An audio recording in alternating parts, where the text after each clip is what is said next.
শীতের বিকালে প্রচণ্ড ঠান্ডার মধ্যে বাইরে না গিয়ে ঘরে বসেই যদি এরকম গরম গরম মোমো পাওয়া যায় তাহলে কিন্তু মন্দ হয় না। তো আজকে আমি আপনাদের সাথে শেয়ার করব ঘরোয়া উপকরণ দিয়ে একটা সহজ মোমোর রেসিপি।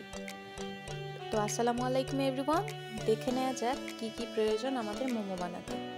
এখানে আমি নিয়েছি মুরগির মাংস, হাড় ছাড়া, পেঁয়াজ, গাজর আর কাঁচামরিচ। মুরগির মাংসটা আমি ব্লেন্ড করে নিয়েছি। ব্লেন্ড করার সময় আমি দিয়ে দিয়েছি আদা, রসুন, পেঁয়াজ এবং কাঁচামরিচের পেস্ট আর লবণ। এখানে আমি তেল গরম করে নিয়েছি, তেলে দিয়ে দিলাম পেঁয়াজ আর গাজর আর কাঁচামরিচ। ওই পেঁয়াজটুকু ভাজা ভাজা হয়ে গেলে তখন আমি মুরগির মাংসটা দিয়ে দেব, দিয়ে পানি দিয়ে ভালোভাবে কষিয়ে নেব। এরকম ঝুরঝুরা হওয়া পর্যন্ত অপেক্ষা করব। আসলে বাজারে যেভাবে মোমোটা বিক্রি করে সেখানে হলো কাঁচা পুরটা দেওয়া থাকে। যেহেতু আমি এখানে ব্রয়লার মুরগি ব্যবহার করছি, আমার কাছে ওইটা খুব একটা হেলদি মনে হলো না যে কাঁচা পুরটা দিয়ে আমি মোমো তৈরি করব, তাই আমি একটু কষিয়ে নিয়েছি। আপনারা চাইলে কাঁচা পুরও ব্যবহার করতে পারেন। আর অন্যদিকে আমি এখানে মোমোর ডো তৈরি করার জন্য নিয়ে নিয়েছি 1 কাপ আটা, আর দিয়ে দিলাম 1 চা চামচ লবণ, আর সাথে আমি এখানে সরিষার তেল দিয়ে দিয়েছি। এখানে সয়াবিন তেলটা ব্যবহার করলে সবচেয়ে ভালো, কিন্তু আমরা যেহেতু সবসময় বাসায় সরিষার তেল খাই, তো আমি এখানে সরিষার তেলই দিয়ে দিলাম। তো এবার আমি ভালোভাবে আটাটাকে মেখে নিব একদম ঝুরঝুরা করে, যেভাবে পুরি তৈরি করার জন্য বা লুচি তৈরি করার জন্য আটাটাকে মেখে নেওয়া হয় তেল দিয়ে। তো আটাটা ভালোভাবে ঝুরঝুরা করে মাখা হয়ে গেলে আমি অল্প অল্প করে পানি দিয়ে একটা ডো তৈরি করে নেব। আটাটা ভালোভাবে ঝুরঝুরা করে নিতে হবে, এই যে এইভাবে। এরপর এই আটাটা দিয়ে খুব সুন্দর করে একটা ডো বানিয়ে নিতে হবে।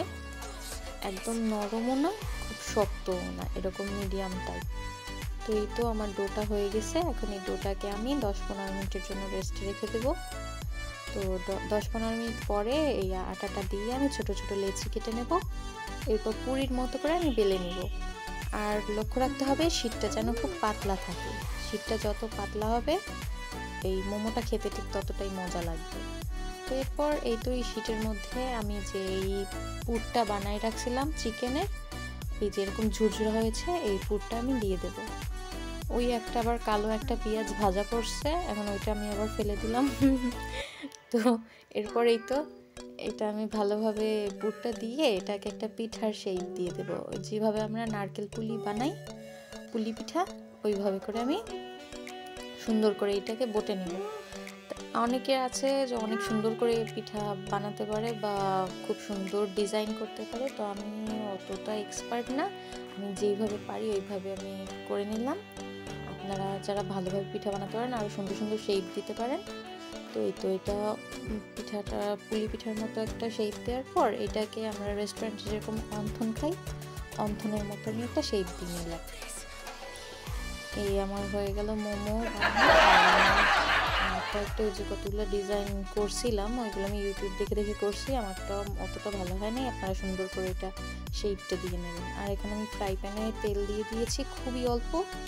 এরপর মোমোটা তেলের উপরে দিয়ে জাস্ট কতগুলো, ওই যে দেখা যাচ্ছে যতটুকু, ওই রকম পরিমাণ পানি দিয়ে দিতে হবে। তারপর ঢাকনা দিয়ে ঢেকে রাখতে হবে। এরপর লক্ষ্য রাখতে হবে যখন আটার কালারটা, এই যে মোমোর যে শীটটা, ওইটার কালারটা যখন ট্রান্সপারেন্ট একটা কালার হয়ে যাবে তখন বুঝতে হবে এটা সেদ্ধ হয়ে গেছে, তখন উঠাই নিতে হবে। এই তো ইরা খাচ্ছে।